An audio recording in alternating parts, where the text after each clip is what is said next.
Mereka Chapter 436 Bahasa Indonesia. Dipublikasikan oleh Novel Ringan. Bab 436. MGA. Bab 436 Dewa Pembunuh tiba. Tepat pada saat itu, seorang pria parubaya tiba-tiba menghancurkan cangkir anggur di tangannya. Dia berdiri dan berteriak keras. Chu Feng hanya seorang bocah muda namun dia telah membuat kalian semua menggambarkannya dengan cara yang luar biasa. Dia bahkan dengan bodohnya ingin membalikkan sekte putih tersembunyi. Dia benar-benar bermimpi. Petik 2. Dari apa yang saya lihat, semua rumor tentang Chu Feng adalah omong kosong. Bagaimanapun, saya tidak percaya mereka. Petik 2. Seorang bocah yang baru berusia 16 tahun dan seorang gadis yang baru berusia 15 tahun dapat membalikkan sekolah Dewa Api yang terkenal itu menjadi terbalik. Dan kuburan leluhur sekolah Dewa Api bahkan digali, itu omong kosong murni yang lahir dari ketiadaan. Semua itu omong kosong. Pria parubaya itu sepertinya terlalu banyak minum, membuatnya mabuk dan gila. Tepat sekali, Erniu. Kamu benar, Chu Feng itu anak nakal. Bagaimana dia bisa sekuat Erniu kita? Ayo minum, mari minum. Petik 2. Menghadapi situasi itu, semua orang juga tertawa keras. Orang-orang di sana pada awalnya adalah sekelompok sampah rendah sehingga bahkan jika mereka memiliki kultivasi yang layak, mereka masih orang-orang tercela yang melakukan segala macam kejahatan. Mereka tidak memiliki aturan, dan mereka hanya menekankan kebahagiaan. Mereka akan melakukan apapun yang mereka inginkan untuk bahagia. Jadi secara alami, mereka tidak akan berdebat karena Chu Feng. Sebaliknya, mereka setuju dengan Erniu dan mulai menghina Chu Feng. Tepat sekali, jika Chu Feng pernah berani tampil di depan saya, lihat bagaimana saya akan merawatnya. Saya akan memukulnya begitu keras sehingga dia bahkan tidak akan mengenali ayahnya sendiri. Petik 2. Sialan. Bahkan seorang bocah ingin memiliki kekuatan yang menentang surga, dan melihat orang-orang setuju dengannya. Pria bernama Erniu semakin percaya diri ketika dia berdiri di atas meja dan mulai dengan keras menyombongkan diri. Apakah ada orang di sini melihat Chu Feng sebelumnya? Tepat pada saat itu, Yan Yang Tian, yang duduk di kursi kepala dan tidak mengatakan apa-apa untuk waktu yang lama, berbicara. Tidak juga. Kerumunan menggelengkan kepala mereka pada saat yang sama. Sekte Kepala Yan, Anda tidak akan melihatnya, kan? Ya, Sekte Kepala Yan. Saya mendengar bahwa Anda berasal dari Provinsi Azure, kan? Apakah mungkin bahwa Anda telah melihat Chu Feng? Mereka dengan rasa ingin tahu bertanya. Tentu saja aku pernah melihatnya sebelumnya. Ketika saya melihat Chu Feng untuk pertama kalinya, dia masih seorang bocah alam asal. Tetapi pada saat itu, dia sudah dapat dengan mudah membunuh orang di ranah mendalam. Petik 2. Jadi, aku akan mengatakan ini padamu. Jangan pernah meremehkan Chu Feng karena dia benar-benar memiliki kemampuan untuk menentang akal sehat seperti dalam rumor. Petik 2. Juga, bocah itu sangat kejam. Dia berani melakukan apa saja, dan mereka yang marah padanya tidak berakhir baik. Misalnya, kata-kata yang baru saja Anda ucapkan. Jika dia mendengarnya, itu akan cukup untuk nyawamu yang kecil berakhir. Petik 2. Yan Yang Tian berbicara dengan sungguh-sungguh. Nada itu, tatapan itu, seolah-olah dia sudah melihat penampilan kematian mereka yang menyedihkan. Tiba-tiba, seseorang menelan karena ketakutan dan yang lain juga tidak sedikit takut. Bahkan Erniu berdiri di tempatnya dan tidak berani bergerak lagi. Itu karena semua orang di tempat kejadian, Yan Yang Tian bisa dikatakan yang paling bergengsi. Dan Yan Yang Tian juga dari Provinsi Azure. Jadi, menurut kata-katanya, orang-orang di sana mempercayai mereka sedikit. Jika dia mengatakan Chu Feng sekuat itu, mereka akan percaya bahwa Chu Feng benar-benar sekuat itu. Haha, hanya bercanda. Bagaimana mungkin aku bisa melihat Chu Feng? Meskipun Provinsi Azure tidak terlalu besar, itu juga tidak kecil. Ketika saya berada di Provinsi Azure, saya berkultivasi di pengasingan sepanjang hari dan saya sangat rendah hati. Saya belum pernah bertemu Chu Feng, melihat bahwa atmosfernya agak dingin. Yan Yang Tian tiba-tiba tertawa keras. Haha, kepala sekte memang kepala sekte. Leluconmu membuat kami semua takut. Petik 2. Ayo minum. Ayo minum. Saudara-saudara, hari ini, kita tidak pergi jika kita tidak mabuk. Kerumunan mulai tertawa tanpa terkendali.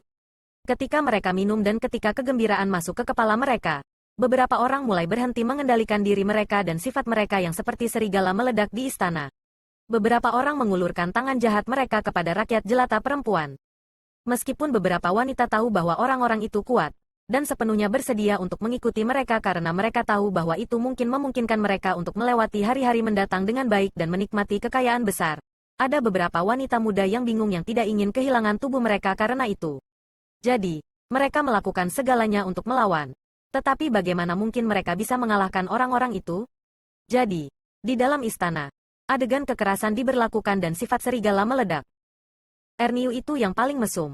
Dia tidak menginginkan wanita dewasa, dan dia hanya bermain dengan yang belum dewasa. Dia benar-benar secara paksa memainkan 3 wanita muda sampai mati. Namun itu masih belum bisa memuaskannya. Akhirnya, dia mengalihkan pandangannya ke arah wanita muda yang terlihat sangat mirip dengan Arya. Haha, sayang, datanglah. Biarkan Tuan Erniu menunjukkan kepada Anda apa pria sejati itu. Erniu menerkam perempuan muda yang mirip dengan Arya. Tidak, aku mohon. Biarkan aku pergi. Biarkan aku pergi. Perempuan muda itu dengan sedih memohon dan wajahnya dipenuhi air mata. Ya dewa, tidak taat. Jangan taat kalau begitu. Erniu melotot dengan tatapan marahnya dan melambaikan tangannya. Dengan suara gertakan, dia mematahkan kedua lengan wanita muda itu. Ah, penderitaan kedua lengannya yang patah menyebabkan dia tidak dapat mengatakannya. Wajahnya langsung berubah pucat pasi dan dia hampir pingsan karenanya. Haha, sangat bagus. Ayo, sayangku. Namun, tangisan menyakitkan dari wanita muda itu hanya membuat Erniu semakin bersemangat ketika dia mulai dengan liar merobek pakaian wanita muda itu. Menghadapi situasi itu, Yan Yang Tian hanya duduk di sana dan mengabaikannya. Dia melakukan itu karena dia tahu moral apa yang dimiliki orang itu. Tidak ada satupun orang di dalam diri mereka yang baik. Alasan mengapa ia mendirikan sebuah sekte di tempat itu adalah karena targetnya adalah ingin menjadi seorang diktator di wilayah itu.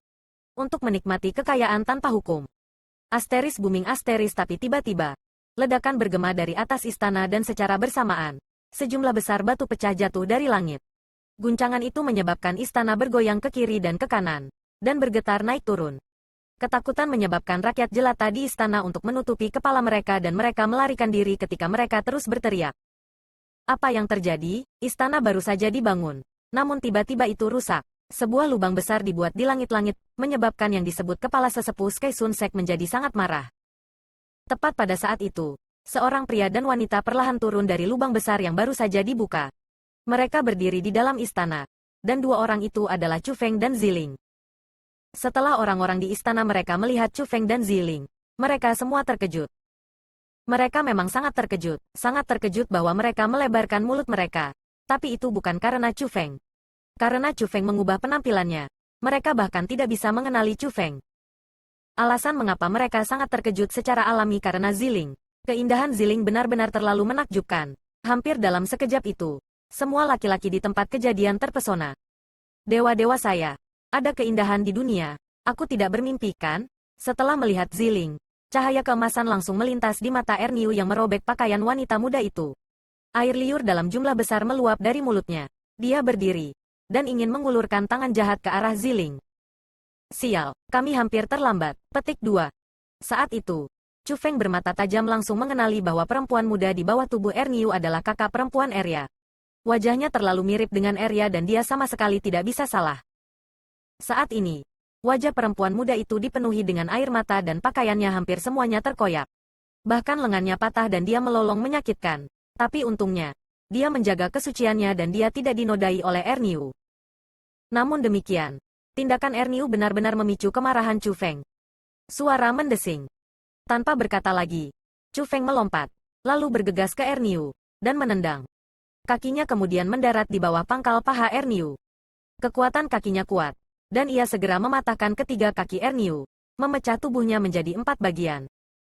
Ah, rasa sakit dari tubuhnya yang terpecah-pecah menyebabkan Erniu membuat tangisan yang menyakitkan ketika dia mulai berguling-guling di tanah dengan jeritan. Darah berwarna darah ada di mana-mana karena dia, dan itu menakutkan dan menakutkan.